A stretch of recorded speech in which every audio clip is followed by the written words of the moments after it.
I'm drinking some water. I'm drinking some water. That's water with a W. ACNFers. As you know by now, most likely, The Frontrunner is out. Book I wrote. And I think it's gaining a bit more traction out there. Some events worth considering. On Thursday, July 17th, I will be at Elliott Bay Book Company in Seattle, Washington, in conversation with the author Maggie Mertens at 7 p.m. On July 27th, there will be a live taping of the podcast, this one, featuring ya boy, B.O. CNF Pod's reins are being handed over to Daniel Littlewood at 1 p.m. at Gratitude Brewing in Eugene. Go on, get yourself a Frontrunner. It's only sold 2,400 copies, so, help a CNFer out. Wouldn't say I'm having fun while I'm doing it. I'm one of those. I'm one of those complainy writers.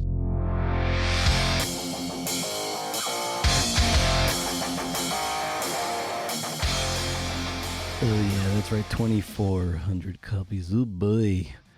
Wish I was famous. All right, this is the Creative Nonfiction Podcast, the show where I speak to tellers of true tales about the true tales they tell, the art and craft of telling true stories. I'm Brendan O'Mara, the necessary evil in your life. How goes it? Wow. Today, we have Nick Paumgarten. And can I tell you something? Nick has long been my favorite New Yorker profile writer. Whether it's profiling Mikaela Shiffrin, or Mr. Money Mustache, or features about elevators, teaching birds to migrate, the Eagles winning the Super Bowl, or a feature about a sketchy restaurateur. He's appointment reading for me. I see his name in the table of contents of an issue of the New Yorker, and I will stop just about everything I'm doing and spend the next hour or so reading Nick's story. Over the years, he's been the model for me as the perfect profile writer. Show notes to this episode and more at BrendanO'Mara.com. Hey, there you can find links to hot blogs, tasteful nudes, and forms to sign up for the flagship Rage Against the Algorithm newsletter, and the hottest thing since me and 7-inch inseam shorts, Pitch Club, where I have a journalist audio annotate a pitch that earned them publication. If you're a working journalist, you'll want to subscribe. If you're a teacher of journalism, you'll want your students subscribing. Forever free, because I'm not a dick. Welcome to pitchclub.substack.com. And shout-outs are in order for Dave Floss. He makes his triumphant return to the Patreon crew for the big package. If you really crunch the numbers on what I offer you for the $25 a month package, it's kind of insane what you get. And if you want to support the show and its infrastructure and my ego, go to patreon.com/CNFpod. You get the FaceTime with me. You get to talk things out. Depending on your tier, it's not very organized, but it's something. And don't we all need a little something? So Nick Paumgarten is a longtime New Yorker staff writer. It's funny. Since I've never landed a big feature at a big magazine like the New Yorker, though that's like a life goal, I kind of feel like a phony, like a fake writer, even though I have 2 books under my belt. And when Nick and I were off mic, I was waiting for these files to populate up to the cloud, as one does, he was saying how, because he hasn't published a book yet, he feels like a fake writer. And this is Nick fucking Paumgarten saying he feels like a phony. It goes to show, none of us feel good about ourselves. In this episode, we talk about the reporting, suggesting the root system of the piece, loosening your grip, stories being like a riptide, needing a lead to work first before proceeding, befriending chronology, and the nerdery. Oh, what could that be? Great stuff. Great stuff. I was finally put in touch with Nick, several months ago at this point, by CNF Pod alum Jared Sullivan, the author of the brilliant book Valley So Low of episode 443 fame. And I'm so glad we got to make this happen. So stay tuned for a parting shot on the AI band Velvet Sundown. But for now, here's Nick Paumgarten. Huh.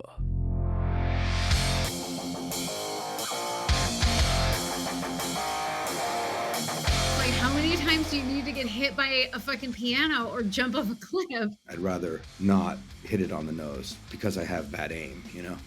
We're different people now. We've changed. This is going to have to interest somebody somewhere other than me.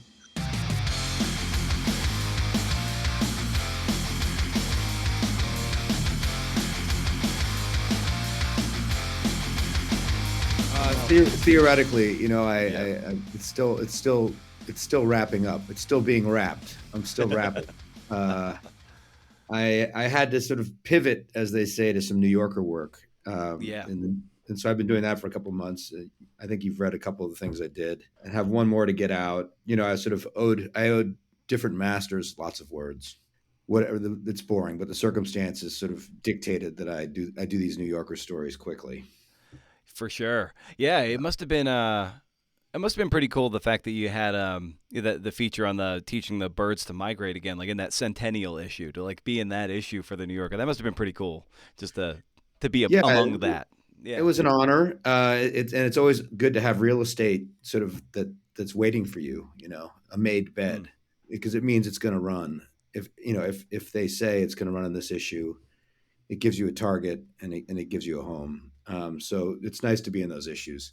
Sometimes being in special issues, you get lost a little bit, or, you know, it's kind of hard to say. I think different writers have different opinions on the special issues, but that one in particular, being a 100th anniversary issue, that was pretty cool. Yeah, for sure. And when something I like, analogy I like to use is game tape with sports. You know, be it a magazine article or certain books that you really like to, you know, dig into the game tape, dig into the footage. And when you were like, you know, just getting interested in this line of work, what were some of those stories and those writers that you maybe read with that degree of critical eye that put fuel in your tank and inspired you to just similarly have your own spin on this kind of journalism? It's funny, you know, I think a lot of my colleagues have been pretty serious scholars of the form. You know, I sometimes get the idea in conversation that they've read everything. Yeah. And sometimes that's performative. When you're writing a critical piece about something, you might casually convey to the reader that you've read everything, when in fact you've done it for that particular assignment. Nonetheless, I've always had the sense that among my peers, among my colleagues, that I'm someone who probably read a little bit less of the history of the magazine and of magazine writing in general, and of, you know, the great nonfiction long form journalism of our time. I read a lot of fiction, and for a while I wanted to be a fiction writer. To what extent I was really serious about it, or it was more of a sort of a pretense, I still haven't quite determined.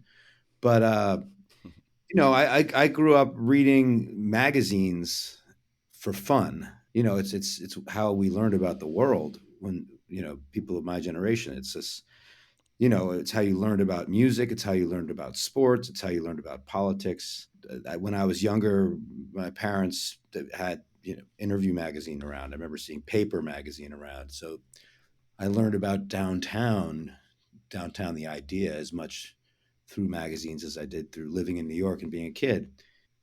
You know, I read about the outdoors, adventure stories, you know, whether it was National Geographic or sort of obscure skiing, mountaineering magazines. You know, I learned about that world from periodical journalism.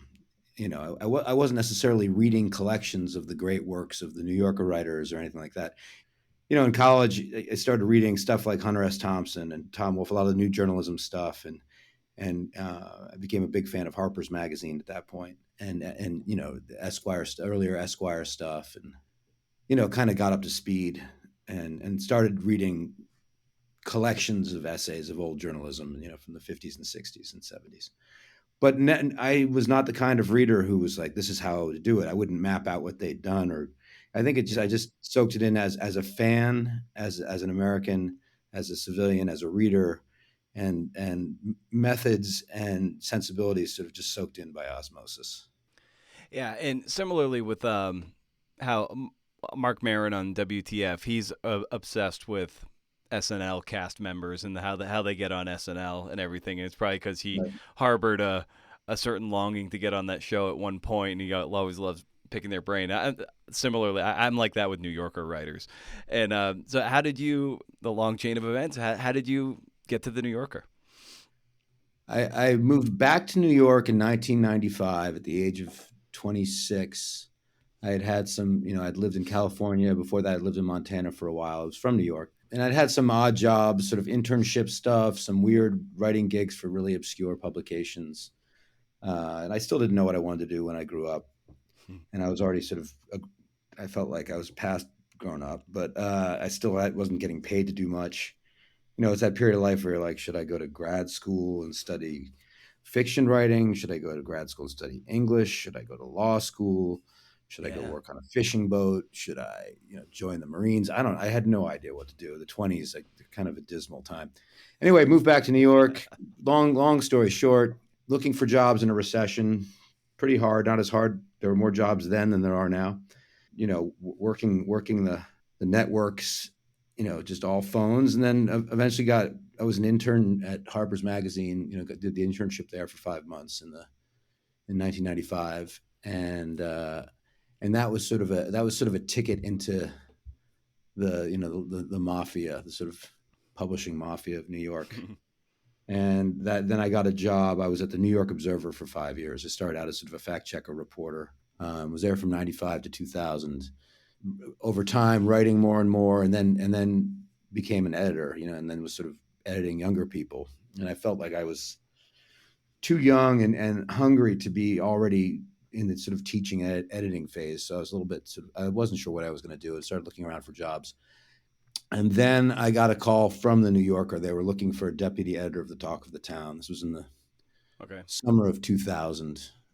Susan Morrison, who was the editor of the Talk of the Town, called, and a former New York Observer colleague had recommended me. And so I went through the process of applying for the deputy editor of the Talk of the Town job, which was kind of a part editing job, part writing job. So it suited me at the time. I think I was expected to do a lot of rewriting, to come in and take freelance talk pieces and kind of rewrite them from the top, which was sort of the old way. This is what Brendan Gill had done years before. Mm-hmm. So it was in the summer of 2000, in August, that I was hired to go be at the New Yorker and be a deputy talk of the town editor mostly. And I was editing Jim Surowiecki's column for a while and writing talk pieces and editing talk pieces and just kind of getting my feet wetter and wetter doing that. And then, I think it was 3 or 4 years before I wrote a proper long piece there. And then, in 2005, there came a moment when it was, a managing editor there, a friend, said, okay, what's it going to be? What are you going to be when you grow up now that you're in your mid 30s? Writer and editor. And I'd been editing some longer form stuff. And I think the ego in me, the glory hound in me, the selfish part of me, which is a big part of me, wanted to write and rather than edit. And so I made that decision. And so I've been sort of a staff writer there since whatever it is, 2004, 2005. I've long loved your profiles, and there's a certain amount of fun that I gather from a lot of your profiles. It seems like you're having fun, and it comes at me that way on the page, and then depending on the subject, of course. But is that something you try to imbue into your reporting and your writing, that there is a lightness to it at times? Well, I don't know. I certainly wouldn't say I'm having fun while I'm doing it. I'm one of those complainy writers. It's a pain in the ass. I like reporting. I love being out there and meeting people and learning things. And, I do get sort of a high when I'm out in the field, as we say. And, you're exposed to something new and you're learning things, and your ears and eyes are open, and you're sort of fully immersed in that I enjoy and have fun doing. To the extent that you see my stories is that you see fun or funniness or humor or levity. I guess it's just a function of personality, temperament, and also just what I like to read. I like to be amused. I don't like to be lectured. I don't like to be bored. I don't like to be fire hosed with information. I like to crack a smile or laugh as often as possible. So Last year I had Jared Sullivan on the show for his book Valley Solo, and yeah, he was someone that you've helped out and mentored a bit. yeah, And he wanted me to. He's like, make sure if you talk to Nick, you got to yeah. talk to him about the restaurant story of Damon Burrell. Yeah, he's like, that has a wild backstory to it about the reporting of it. And I just maybe you can give us a little bit of the dish behind I'll give it. I'll give that it awesome a story. small taste. I mean, it's sort of it's an ongoing mystery, and it's a bear that I'm loath to poke. But yeah, I mean, basically the shorter version, and it won't even be that short. I was assigned to do a quick story about a restaurant in upstate New York in the Catskills, where a guy basically, he forages on his own property and makes everything from the ingredients that he finds on his own property. It was sort of obscure, and it was supposedly the hardest to get reservation in any restaurant in the world. The waiting list was for 3 years, and it was all very mysterious, and you had to do it over email through an assistant. And I thought I was just going to do a quick, I needed to do words for the magazine. I had to do something quick, and because I was behind, as I often am. So I thought this would be an easy one. Just go up, see an eccentric, and take notes, and return and write it up, and voila, a piece of work. When I went up there, it was sort of a bizarre scene, and my spidey sense tingled a bit. And then when I came back from my first visit there, I started to wonder about some of the things I'd seen. I became skeptical that any of it was true, and I poked around a little bit and talked to other people, and other people thought it might not be real, that there might be something, some kind of something not on the level happening there. And I spent like 4 months on this story and reported the shit out of it, like like full on, like the deepest reporting I've ever done, and just never really broke through, never really figured out what was going on. And ultimately, the piece was, its conclusions were, it was agnostic.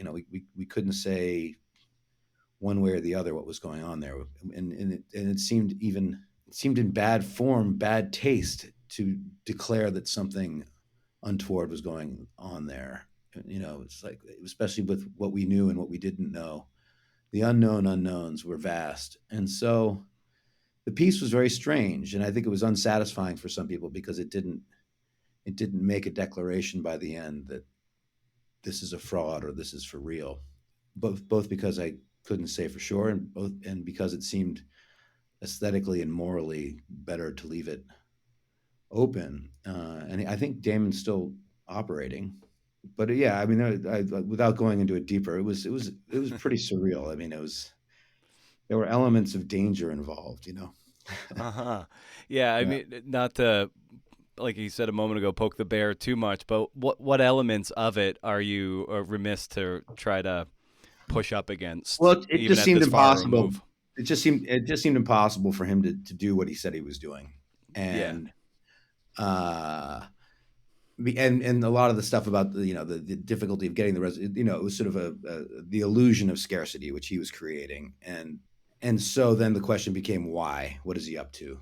And the paranoid mind, the questing mind can come up with conclusions to that question that are pretty dark, and the vibe was pretty dark, and the unanswerable questions, some of the answers would seem to have been dark. So I there was a moment where I was stepping inside his walk-in fridge when I was revisited the place, where I was like, oh, he's going to lock me in this thing, and I could die here. And that was, but I'm not sure if that was just my imagination or a projection, or if it was an actual accurate assessment of the situation. But we're talking about like a small restaurant in the Catskills. We're not talking about Syria or or the you know. Like the mob or something. Yeah, I mean, it's almost like it was like mock danger. The whole thing was very strange. It was funny, it was exciting, but I wanted to be careful, and I still do, about Damon and his life and his business, and his art. Yeah. Well, there's an I don't know what else element. to say, man. Oh yeah, yeah. Well, there's an element of mythology that you interrogate in the piece too, and in doing any good long form article or profile or biography, a big leg of the table, as David Marinus might say, is getting beyond the mythology. So, in a piece like this, or just any profile you're up against when you're looking to more round out somebody, how do you best burrow below the mythology and get to something all the more human?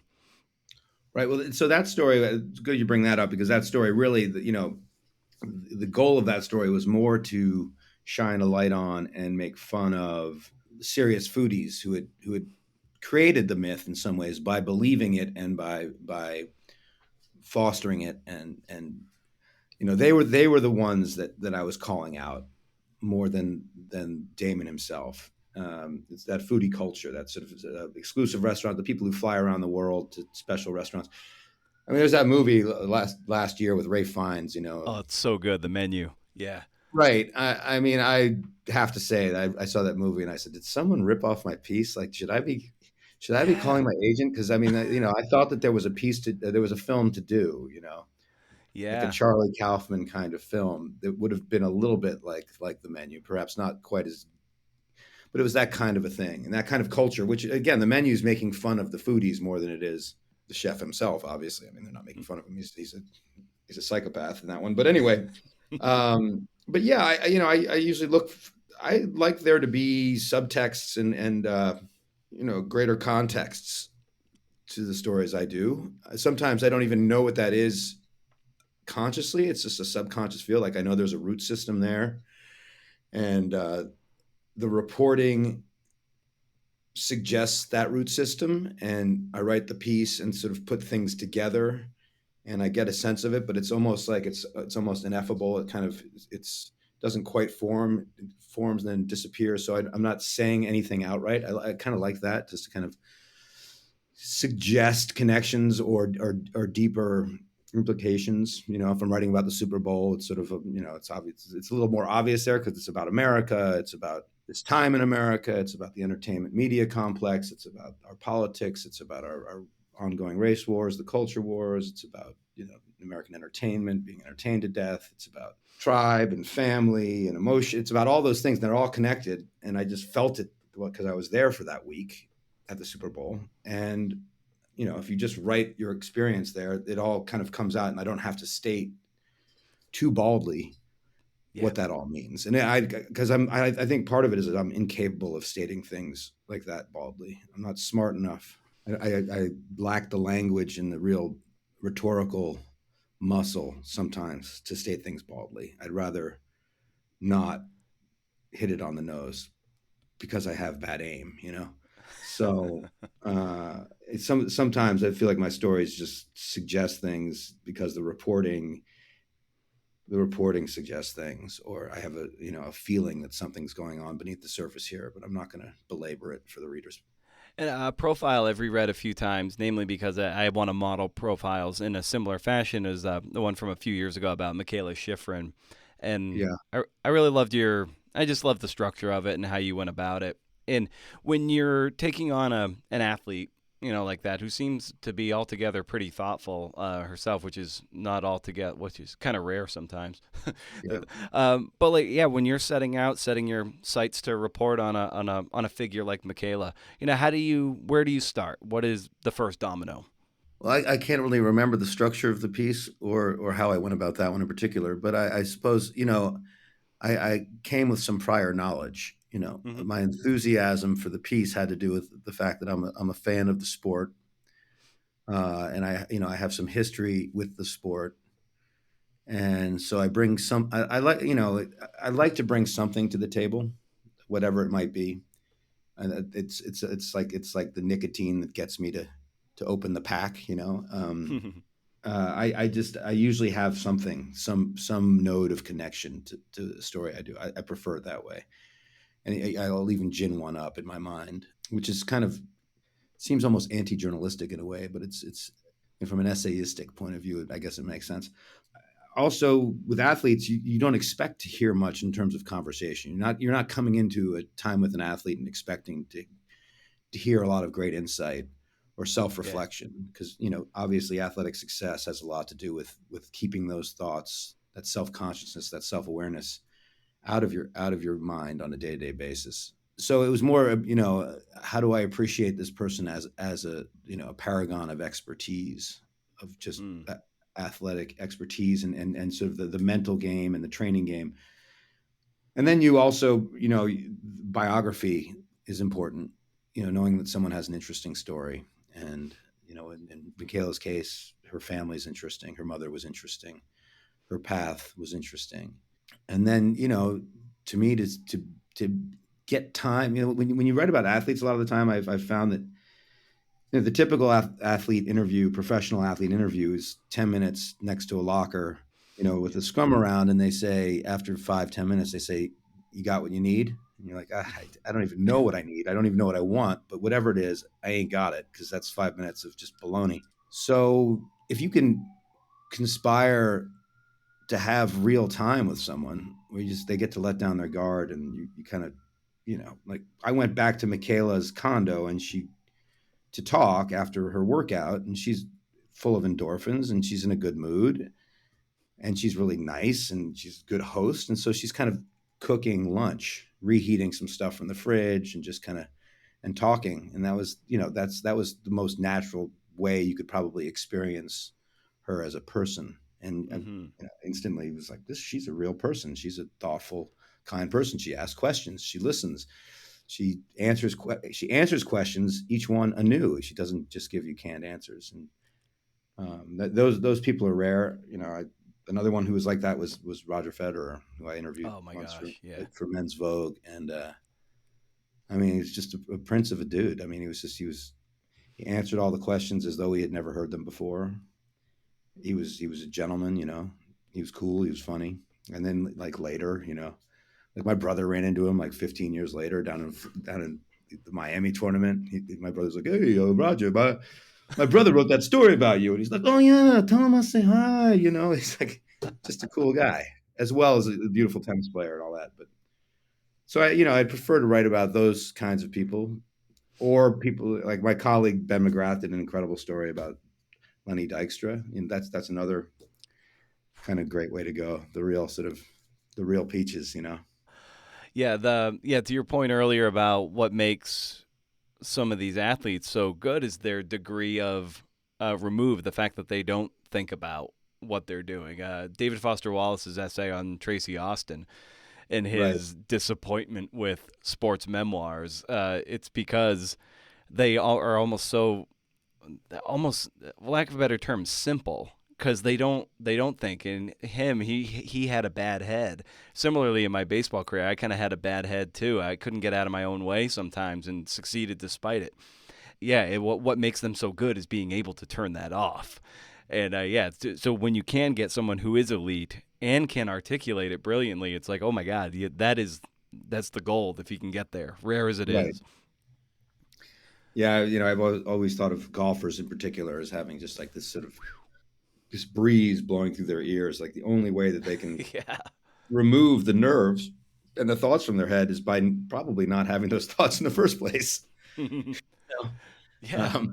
Because I hardly play golf. I play like twice a year, and I get the yips on the first chip. I'm shaking like a leaf, and I don't even care. Nothing. It's like my sixth shot of the hole. Like, who gives a shit?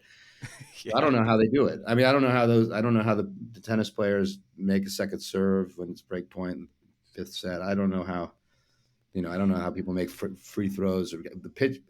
Major League Baseball pitchers in the postseason. Like, I don't know how they do that. I really don't understand it, and they're not going to tell me how they do it. So it's up to us to sort of imagine it and investigate it as best we can, and probably project onto them a lot of stuff that's not even relevant. But it is for people, for self-conscious, neurotic, self-involved people. It's incredible to behold, and it's one of the reasons why I like sports, even watching them more than writing about them, to be honest. Before we hopped on the phone here, I was speaking with another journalist, Nick Davidson, who had a great story come out recently in the Atavist magazine, and he writes for Outside a bunch, among his other freelance assignments. And we were talking about just how we come across stories, and he's reached a point where he kind of just surrenders. He's like, you know what? Oftentimes, like the stories are starting to find me more than I'm like actively going out and trying to find stories. And so he's a bit of a surrender to that. And I wonder, just for you, to what extent are you actively searching for ideas, or do you just kind of have your antenna tuned to that frequency? That's interesting, because there was a time in my life where, I knew that there were colleagues and peers and writers who, would look through regional papers and would hunt and hunt and hunt. And I was just bad at that.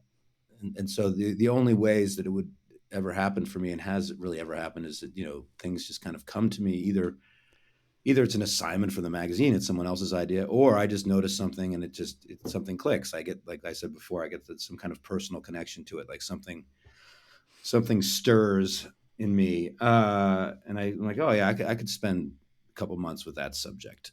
And I also have to imagine that the writing will somehow be enriching for me and for a reader. So that's typically what happens. I also find that when I'm doing a story, there's sort of a corollary of this. More and more, I give in to the story more. I'm a less aggressive pursuer of the story as I'm working on the story, and especially this kind of story where I'm in a place. Obviously, I have to get into the rooms and get audiences with the people that I'm supposed to, that make the best subjects or that are essential to the piece. And that often involves inviting myself into things, or hustling my way into things, or talking my way past guards or gatekeepers, and persuading people. But I also just kind of let the thing happen. It's like it's like a riptide. Just don't fight it.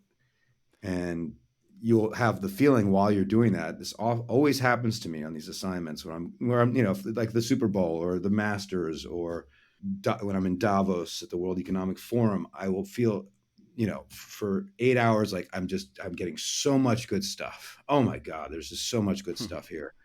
And then for the next 8 hours, I'll feel like I'm doing nothing. I'm just like, I have no game here. I have nothing. I'm missing it. I'm screwed. I'm going to go home and I'm going to be screwed, because, when you're that kind of assignment, you need to get it while you're there. It's almost like photography. You have to get the shots. I've realized over time that you don't always have to get that shot, because you can write about things that you're not present at. That can actually be, in some ways, it can be a benefit to the story that you're telling. Instead of having to leave out a great scene, you have to leave out the great scene because you weren't there to begin with, and so I've learned, after so many panicky returns or panicky writing sessions, to relax a bit about what I got and what I didn't get. What I got is what I got, and I'm going to tell the story best I can. Yeah. And there's usually more than enough, and I'm not going to sit here and stress that I didn't get into that thing, or I didn't get that interview with that person, or I missed that particular thing, because you can't be everywhere all at once.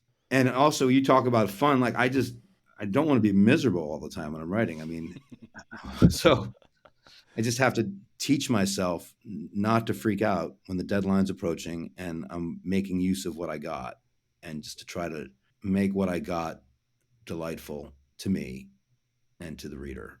That's something like age has taught me a little bit, just to loosen my grip, I guess, is, and that's a sports thing. It's true. Like, don't swing too hard. Like, whatever sport, like you don't want to swing too hard at a tennis ball or a golf club. If you're surfing, you kind of have to relax and just feel it. And skiing, you gotta just point it downhill, man. Don't fight it. And I'm trying to get to that point.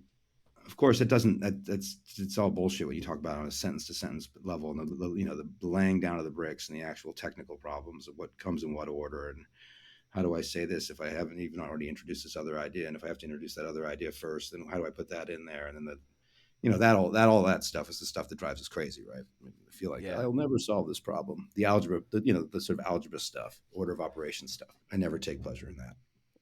Yeah. Are you much of an outliner at the outset of a story? Nah, I mean, I've been scolded. I've been scolded for not being that person.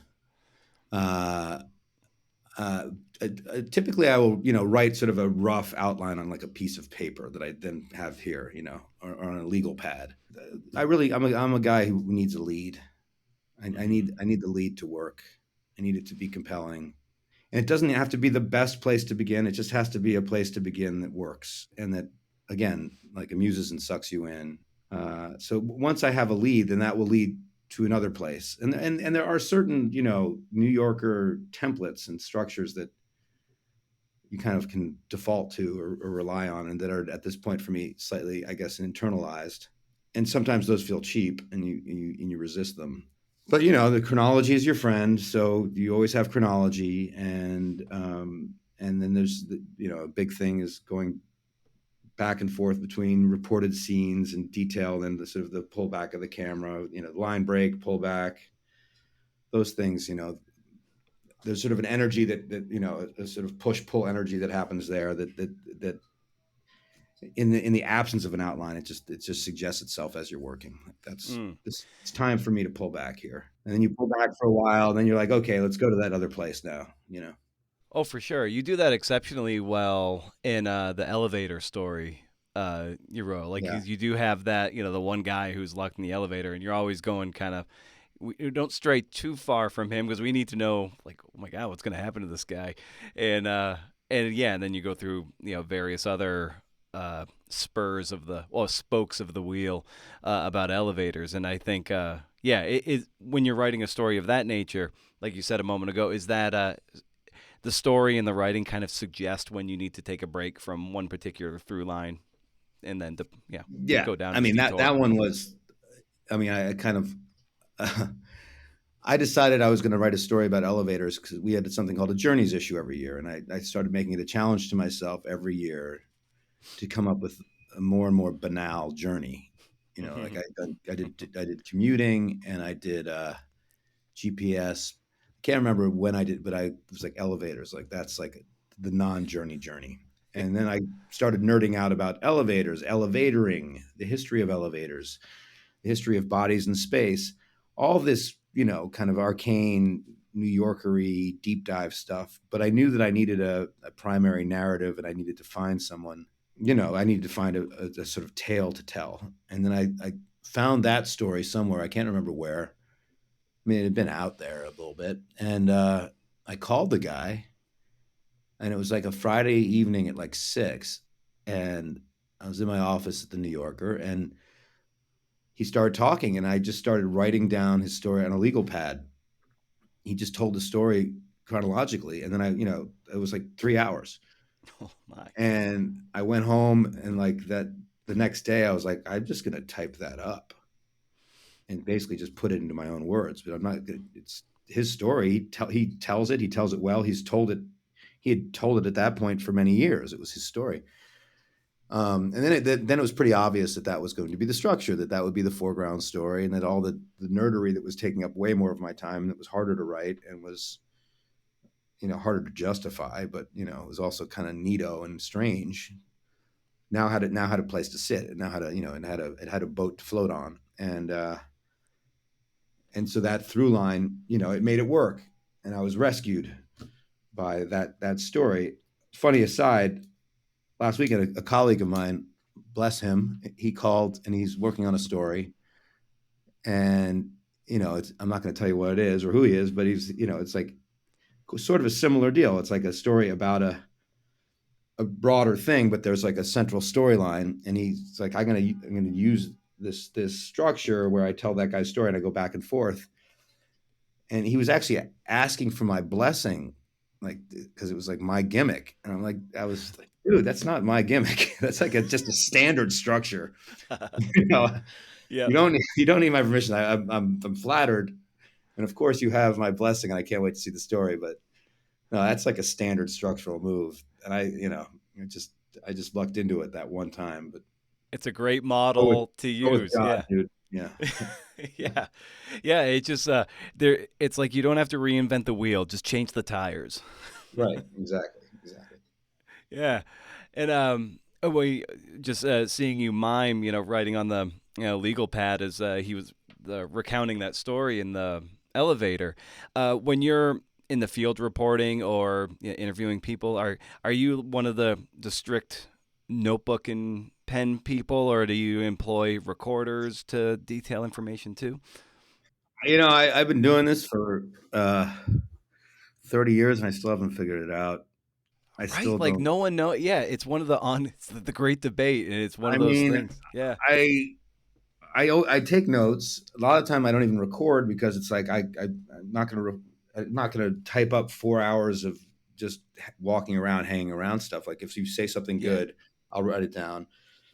But then you miss paragraphs. I mean, because I don't write in shorthand like some New Yorker people do or have done or claim to have done. I don't know how they do it, to be honest. Like it's like there's how do you get the texture of human speech if you don't get the texture of human speech? I don't know how they do it. I mean, some people have an ear, probably they have sort of a memory for it. But anyway, you if you're writing down a notebook, you're getting sort of every second or third sentence sometimes. And so if I want it to be if I want someone speaking in paragraphs, I have to record it. So all for Talk of the Town, for instance, sometimes I don't bother because I just need like 4 quotes. Ultimately, they're short. I'll write down everything I can. I'll get as much as I can. That'll be good enough. It'll be more than I know what to do with. But sometimes I record and take notes. Sometimes I'll sit down. Like this week, I've been transcribing conversations where I was taking notes, but knowing that I was recording it, I started taking less. My notes got worse. They got thin. And so as I was listening through, I was like, I'm just going to have to transcribe this whole thing. And I haven't really figured out the AI transcription bot thing for a while. I would pay people to transcribe certain like sit down interviews. Like you sit down with a politician or with a CEO for an hour in an office with like a PR person. And, you're not going to write down everything he says or she says. You're going to basically, you're trying to stay on the ball and make sure you ask the right questions and interrupt, stop them from stonewalling you or whatever. Just talking blather until your hour is up. So you have to kind of be on your game sometimes in those situations because that's sort of a fencing, a sporting. You're in the ring, so I like to tape those things and transcribe later.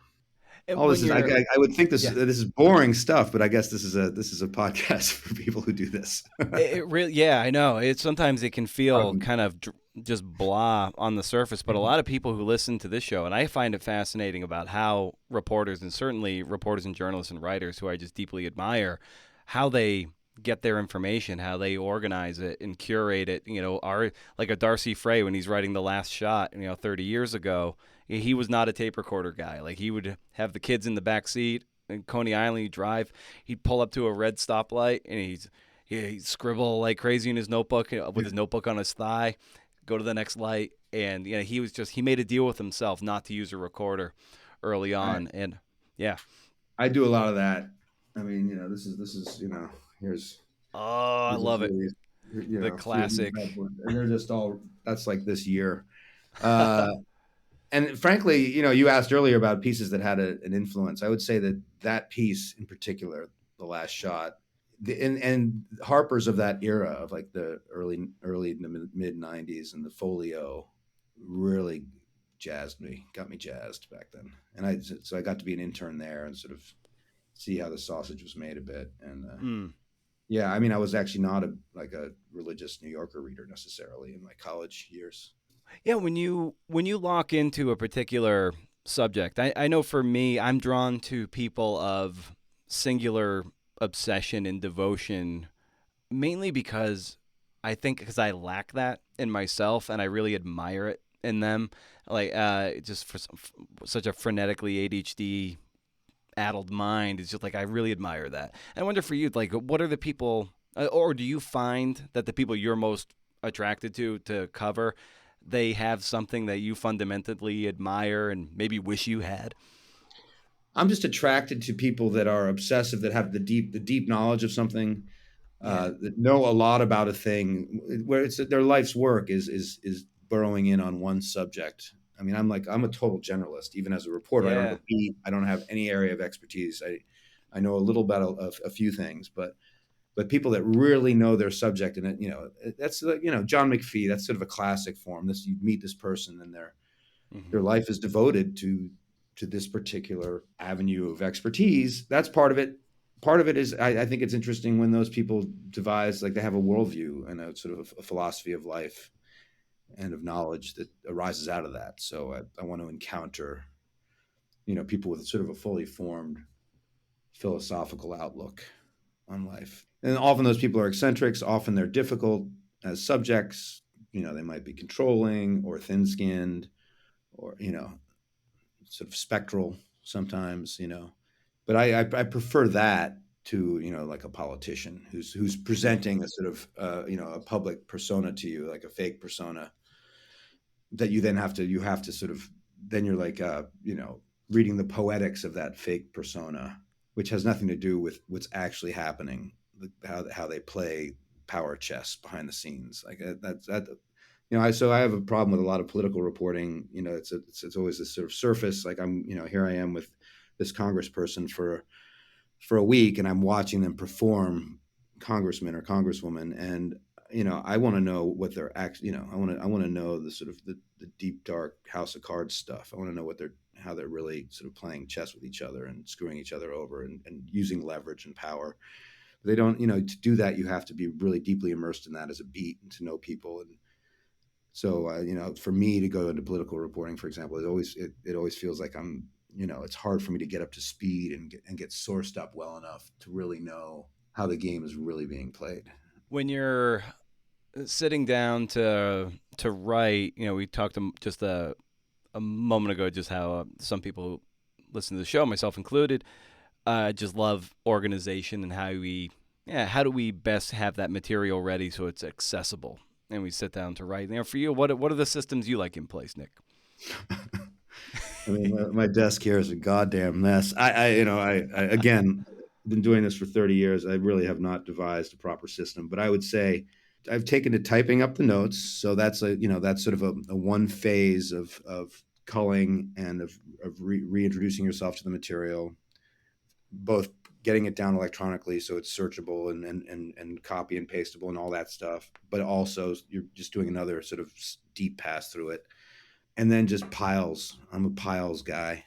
And I have, notebooks, pieces of paper, legal pads, various, Word files open. I write in Word still. I just got I got Scrivener. I'm working on a book, and I got Scrivener for that, which is kind of an interesting move for me. That is helpful. That sort of tile aspect, Yeah.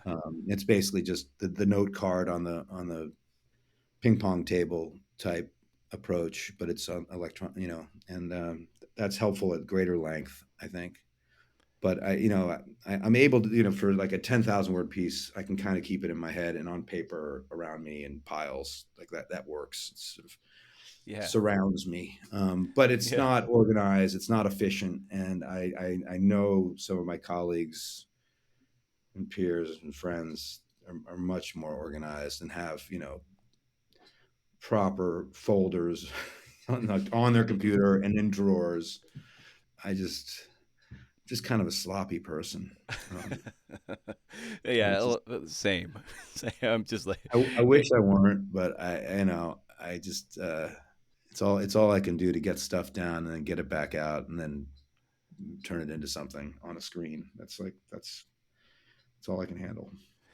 Yeah, and some people they struggle either generating that first draft or like the revisions are hell or wherever. Like, where do you stand on that? Like, where do you find, when does it really start to get difficult if it's not all difficult? I'm not one of those like pound it out fast and then go back and rewrite it guys.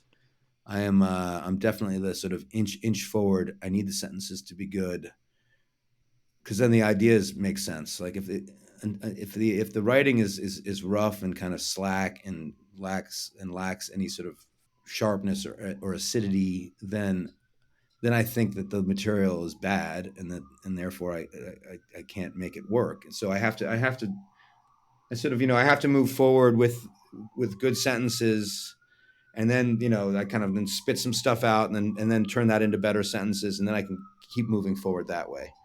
And there will be blocks that'll be less written. It'll be like reported blocks, like you take a big chunk of like a reported scene that's like you just get it all down there. And then you have to go in and like cut stuff out and sort of turn it more into like a little one scene play kind of thing. Both because the editor is going to do that anyway. And the tolerance, for baggy scene writing is low for the reader too. And the magazine is as sort of, as long as these stories are, and as indulgent as the New Yorker is, 8,000, 10,000 word stories, that's a lot, especially by today's standards. One feels the sort of the pressure of space at all times, like the need for economy and efficiency, get in, get out, try not to repeat yourself. And it's sort of amazing that how, when I'll do a story and then I'll have to tell a subject like, there just wasn't enough room for that thing. And they're like, I just opened the magazine. It's like 10 pages of like a wall of gray, how can there not be room in there? You found room for your dumb jokes or your riff about your own home life. Like, I'm like, yeah, I know. I don't really know what happened there, but I ran out of room. Yeah.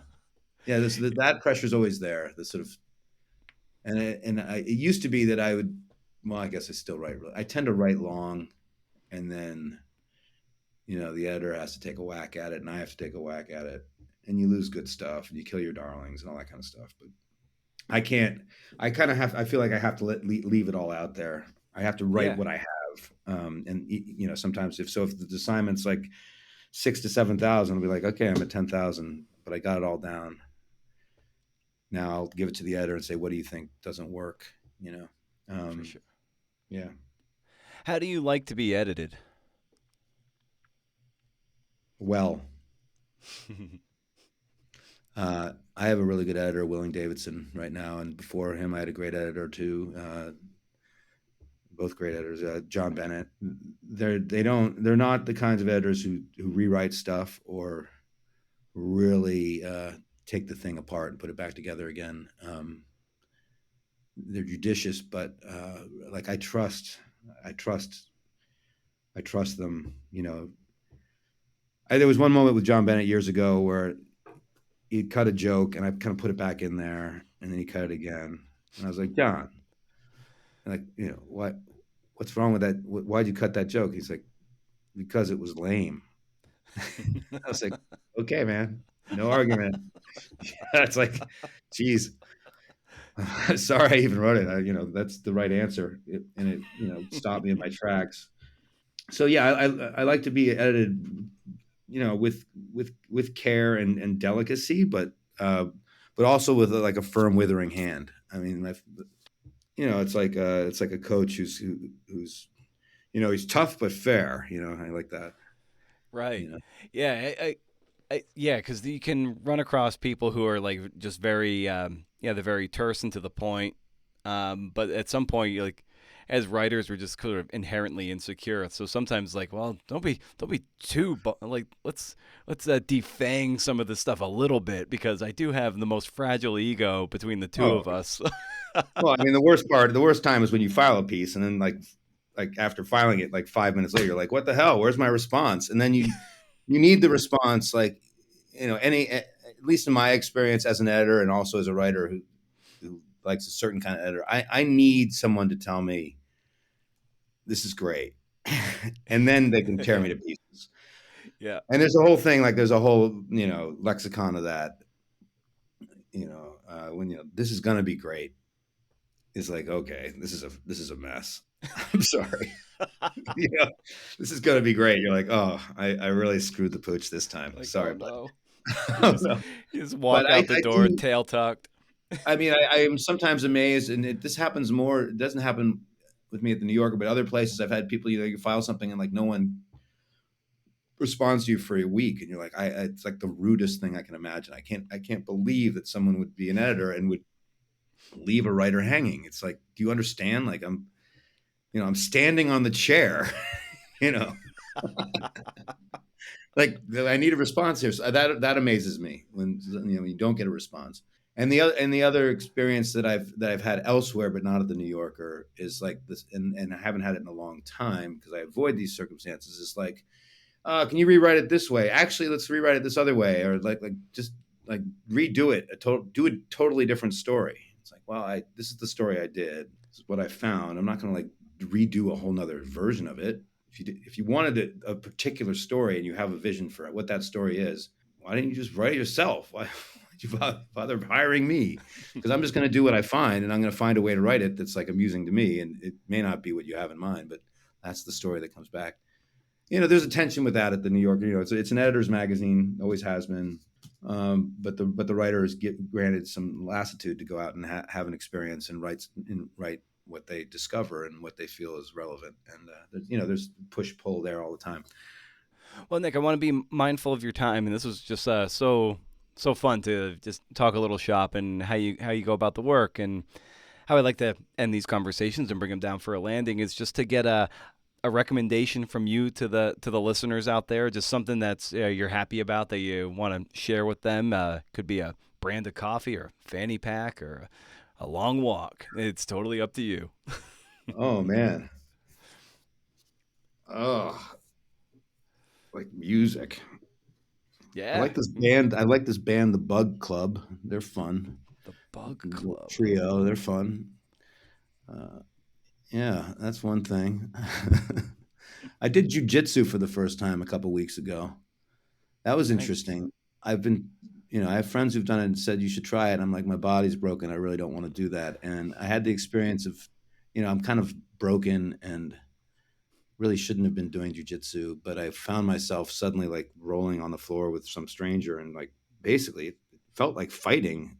It felt like the way I felt when I used to fight my brother when I was 10 years old, trying to prevent the person from hurting you, but it sort of feels like life or death.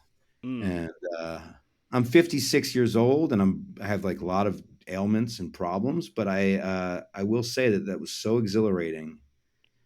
That feeling of fighting someone, really, and the sort of that rash exposure to the need for technique and the levels of the game, like the levels of expertise that it would take to be good at this. And I mean, I was just on the mat with this. He was a white belt. I mean, he was in his 20s. He was half my age, but it was still like, Jesus Christ, there's a lot to learn here. And so there was a side of me, I'm like, this would be a cool thing to do in my later life.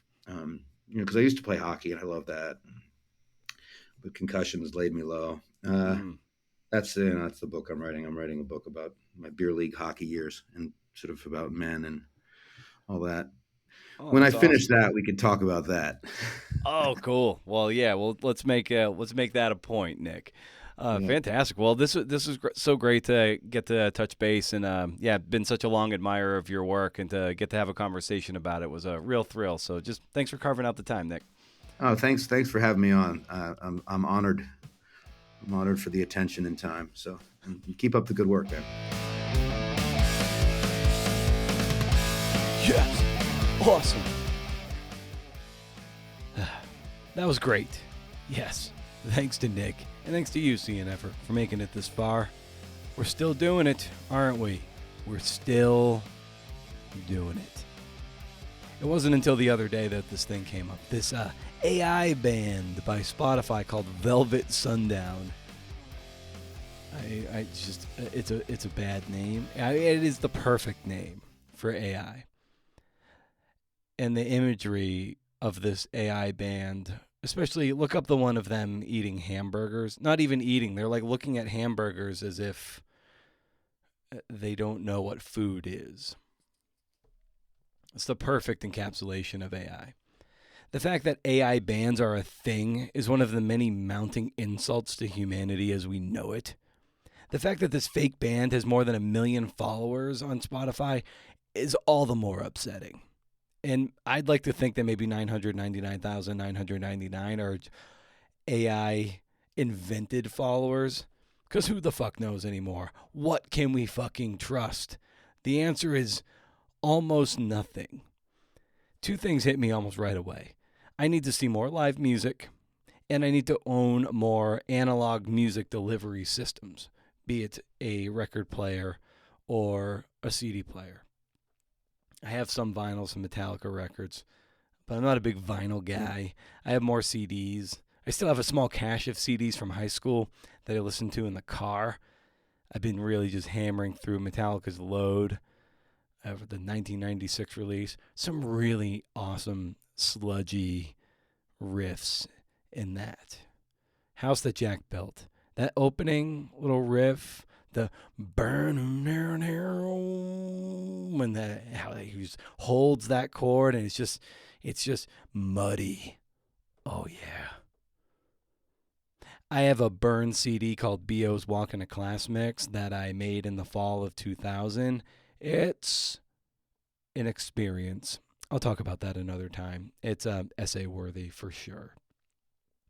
But what's even more disturbing about Spotify is the CEO, Daniel Ek, Swedish dude or whatever, has invested something like $700 million in AI tech for the fucking military. Listen, I understand we need armies and shit, I guess.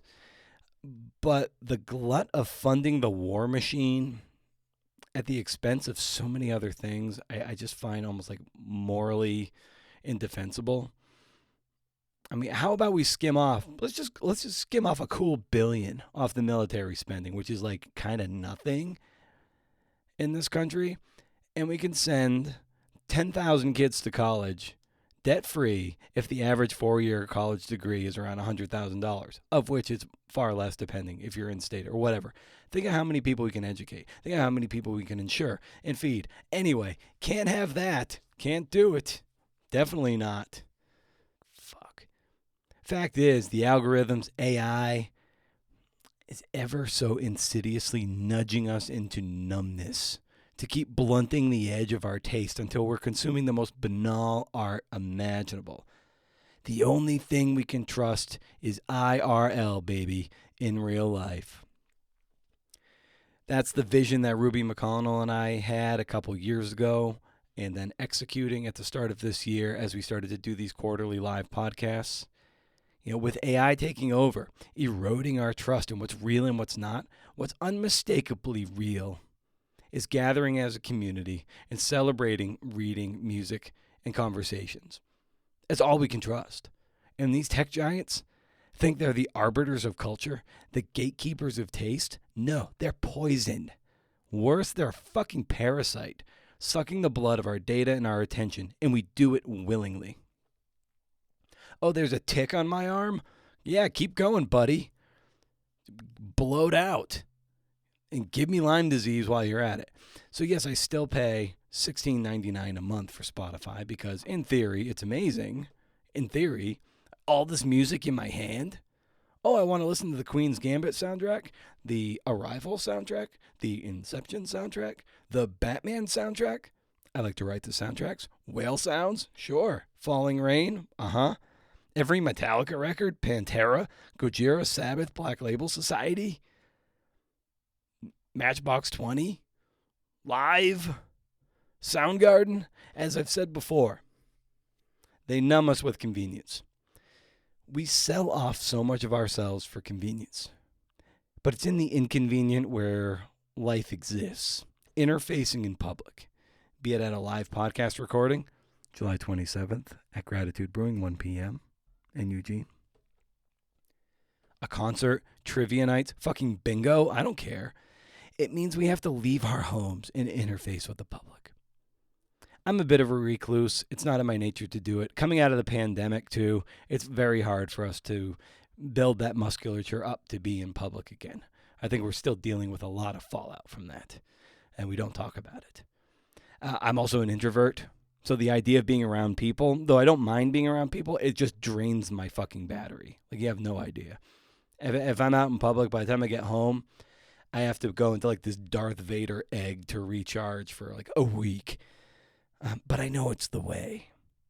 You know, I use CDs to find some of my favorite 90s bands and records to listen to in my car.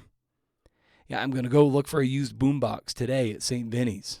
It's kind of a used, it's like a Goodwill store, but it's like Oregon-centric. Or located in Oregon. Whatever. I was never a real music nerd. I love music, but not the way like the true music nerds are. But some of my favorite memories. Like I remember in 1997, I believe it was in either November or December, and my buddies and we all went to. It was either Sam Goody or the Wall at the mall, the Silver City Galleria, and we bought Metallica's Reload, and then we went back to John's house and threw it in the CD player, and then a Fuel comes out, like fuck yeah, Fuel, and then Memory Remains, The Devil's Dance, and Unforgiven 2, and Better Than You, whatever. Listen to the whole album. It was awesome. And then in my late 20s, I was at a different buddy's apartment. We're both sports writers at the Saratogian newspaper. Friday night or some Saturday night, we're done working. It's like midnight, hanging out, listening to Tool records, Metallica records, beginning to end, drinking Budweisers and eating ramen. Listening to a CD beginning to end the way the artist intended. It's magical. For me, Spotify's days are numbered. Like not in the culture, but in my culture. They treat artists like shit, pay them shit, and this AI nonsense and military investment has eroded what little trust I had in the service to begin with. My Rage Against the Algorithm newsletter feels more relevant by the day. Go subscribe. And if you can't do, interview. See ya.